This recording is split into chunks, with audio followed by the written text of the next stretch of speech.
माननीय सभासदों, माननीय सभापति जी,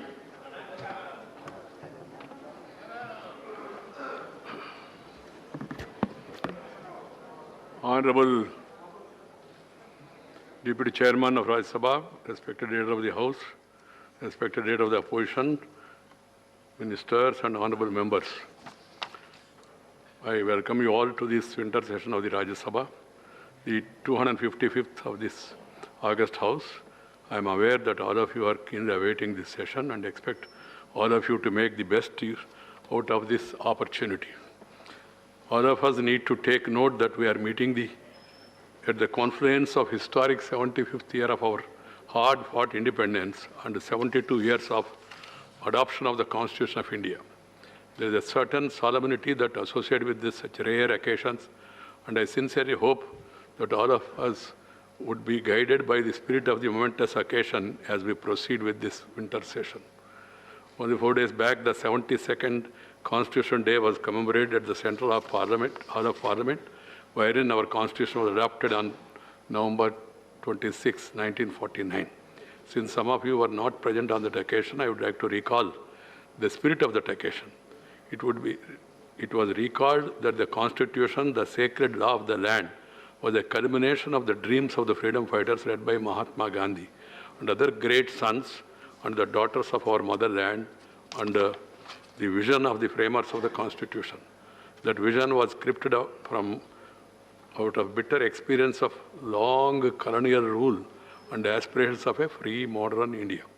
The people of India who gave us this Constitution chose democracy as an instrument for socio-political and economic transformation of our country in a peaceful manner. Accordingly, the Constitution prescribed dialogue, debate, decision in the legislatures for negotiated path for development based on the will of the people, conveyed in succeeding elections to Parliament and state legislatures.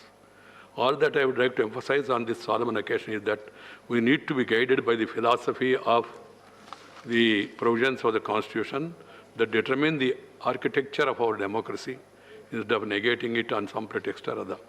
I urge all of you to make the best of the 19 sittings scheduled during this session. Honorable members, the bitter and unpleasant experience in the last monsoon session still continue to haunt most of us.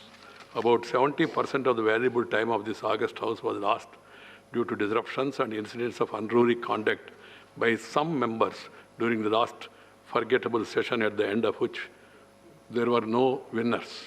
All the sections of this August House ended up losers, and also the country. Should we not draw right lessons from such unpleasant experience that entail huge cost to democracy, besides leaving a bitter pill in the mouths of the people of our country who have pinned high hopes on the legislature and their chosen representatives? I leave it to your wisdom. This August House was conceived as an assembly of wise men who would let the heat and passions of the movement pass by before making the laws in calm and sincere and serene atmosphere. The Treasury benches wanted a detailed inquiry into the conduct of some members during the final 2 days of the last turbulent session. I have tried to reach out the leaders of various parties. Some of them made it clear that their members would not be a party to any such inquiry. Some leaders, however, expressed concern over the way functioning of the House was derailed during the last session and condemned the unruly incidents. I, on my part, was expecting and waiting the leading lights of this August House to take lead in expressing their outrage over what has happened during the last session with the assurance of introspection and spirited efforts to prevent recurrence of such incidents. Such assurance by all concerned would have helped me in appropriately handling the matter, but unfortunately it was not to be. Honorable members, I would like to, now it is customary, I would like to inform you that all the 8 department-led parliamentary standing committees of Rajya Sabha have held a total of 21 meetings in the national capital since their reconstitution last month. They met for a total 39 hours, 33 minutes, which comes out to an average duration of 1 hour and 53 minutes per meeting. The average duration slipped below 2 hours as the meetings since the new committee held quite a few introductory meetings and to discuss the agenda for future. The average attendance in these meetings has, however, been a good 48.58%, which is close to halfway mark, and I have urged the chairman and members to reach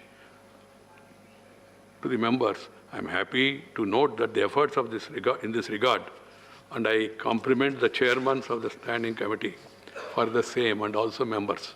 The Committee on Transport, Tourism and Culture held 4 meetings with the best average duration of 2 hours 48 minutes per meeting, besides average attendance of 51.61%.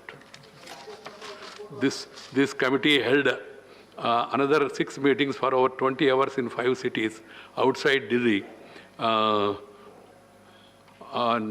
during study tours. Some other committees also may have done so. The Committee on Commerce held the highest number of 5 meetings for a duration of about 8.5 hours.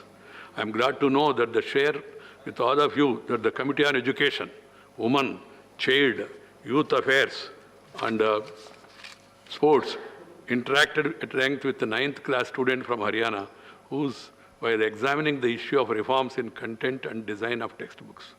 This is good evidence of reaching out to the stakeholders for effective feedback and for informed reporting on the subject chosen for the examination of the committees. This stakeholder consultation before the committees on a separate pedestal, they keep committees on a separate pedestal in aid of the Parliament. Honorable members, this is the 4th session, full session of this House to be held under COVID-19 protocol, which is the same as during the previous session.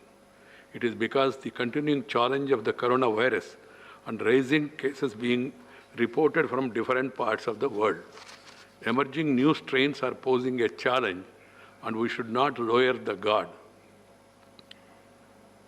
This August House would be happy to take note that the vaccination is going on at a fast pace in our country. Over 120 crore doses of vaccine have so far been administered, with 80% of the eligible people having got at least 1 dose. It is heartening to note that those who got the required 2 doses have outnumbered those who got only 1 dose recently. This House compliments the central government, state governments, and all the other stakeholders, medical staff, Anganwadi, and other grassroots level workers for their spirited efforts in this regard. All of them, they deserve compliments. Elected representatives, members of Parliament, should continue to work with the people. I urge upon all my members of Rajya Sabha, you have a larger constituency. Please effectively take up campaign to see that everyone in your area is vaccinated. And ensuring COVID appropriate behavior till battle against this virus is finally won. All of you would be aware, Sansad TV has been launched on 15th September this year by merging RSTV and LSTV. I urge all of you to take active part in different programs of the channel and also provide feedback and suggestions on the content and quality of the programs. You can make good use of social media platforms of Sansad TV to reach out to a wider audience, especially in engaging youth with various dimensions of our democracy and developmental efforts. Together, we have gone through the highs and lows during the 11th session over the last 4 years. It was a revealing experience for all of us, in the light of which I look forward to a new normal marked by decency and decorum in the House. The way forward is to opt for a dialogue and debate, then disrupt. Each one of you can raise any issue in an appropriate manner and unequivocally express your point of view on any issue, if only we can create space for that instead of din in the House. I have already suggested to the government also yesterday, and also to others, the government should try to reach the opposition to the maximum possible extent and also take them into confidence of the legislation they intend to take, and also the rationale behind the legislations, and the opposition also must understand it in that right spirit, and then both of us must move on. There is a certain scope for the kind of democratic and parliamentary space with collective will. For doing so, we need to remind ourselves of the mandate of our sacred constitution and the responsibility cast upon us, you as the lawmakers under it. I look forward to manifestation of that spirit during this session. Honorable members, may I kindly take note that due to corona pandemic, the normal seating arrangement with fixed seat division numbers have been dispersed with. This session also was done as in the previous session. Members will be seated in Rajya Sabha chamber and galleries. The number of seats for each party at both places have been fixed as per the numerical strength for allocation. amongst the members by the respective parties. Seats earmarked for the parties groups have already been communicated to their respective leaders. While every member seated in Rajya Sabha chamber will have a sound console with microphone on the allotted seat, some of the members sitting in the galleries may not find the microphone and the sound console system on their seats. However, in order to facilitate their participation in proceedings, one seat in each gallery has been kept vacant to which these members can come and speak when called by the chair. Members who are sitting in the galleries when called to speak may first identify them by raising their hands and also announcing the place, the gallery number, where they are speaking before taking part in the discussion so that they could be identified easily. For the sake of reaching out to people through proper voice, members are also permitted to speak while sitting. This is not done normally, but being followed since the 252nd session in view of the staggered seating arrangements. Papers to be laid on the table. Secretary General.